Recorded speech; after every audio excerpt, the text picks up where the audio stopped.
আজকে চাঁদাবাজি বন্ধ হয়েছে? চাঁদাবাজি বন্ধ হয়েছে? চাঁদাবাজি বন্ধ হয় নাই। তাদের চেহারা শুধু পরিবর্তন হয়েছে, আচরণ এগুলো পরিবর্তন হয়নি। আর কথা না, আপনারা দেখুন ইতিহাস। এরপরে যারাই ক্ষমতায় গেছে তাদের চেহারা শুধু পরিবর্তন হয়েছে, আচরণ এগুলো পরিবর্তন হয়নি, চরিত্রে পরিবর্তন হয় নাই। আজকে চাঁদাবাজি বন্ধ হয়েছে? চাঁদাবাজি বন্ধ হয়েছে?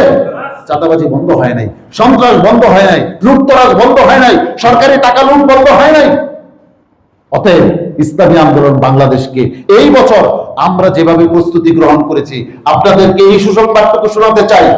একেবারে টেকনাফ থেকে তেতুলিয়া সারা দেশ 5 মাস আগে 6 মাস আগে কমিটি পিচ আমাদের আমির ভেঙে দিয়েছেন। কেন ভেঙে দিয়েছেন? একটা রোডম্যাপ তৈরি করা হয়েছে। একটা রোডম্যাপের আওতায়, একটা সুনির্দিষ্ট পরিকল্পনার আওতায় আমরা নতুন ভাবে সারা বাংলাদেশকে ঢেলে সাজাতে যাচ্ছি। আপনারা রাজি আছেন ইনশাআল্লাহ? অতএব আজকে আপনাদের দায়িত্ব হচ্ছে আপনাদের সভাপতি হিসাবে কাকে চান তার মতামত দিবেন। বরং আল্লাহর কাছে জিজ্ঞেস করেন কে আমাদের নেতা হলে সবচেয়ে ভালো হয়, তার নামটা লিখবেন। জান্নাতি সংগঠন ইসলামী আন্দোলন বাংলাদেশ। সারা দেশে অন্য অন্য দলের আমি কারোর নাম উল্লেখ না করে বলতে চাই কি ধরনের কামড়াকামড়ি হয় ইসলামী আন্দোলন বাংলাদেশে। এই যে আমি শরীয়তপুর থেকে আসলাম, এত সুন্দর পরিবেশ, আল্লাহু আকবার। এক ভাই আরেক ভাইরে আগায় দেয় যে উনি নেতা হইলে আমি উনার নেতৃত্বে কাজ করতে প্রস্তুত। আমাদের এখানে তো তাই হবে নাকি?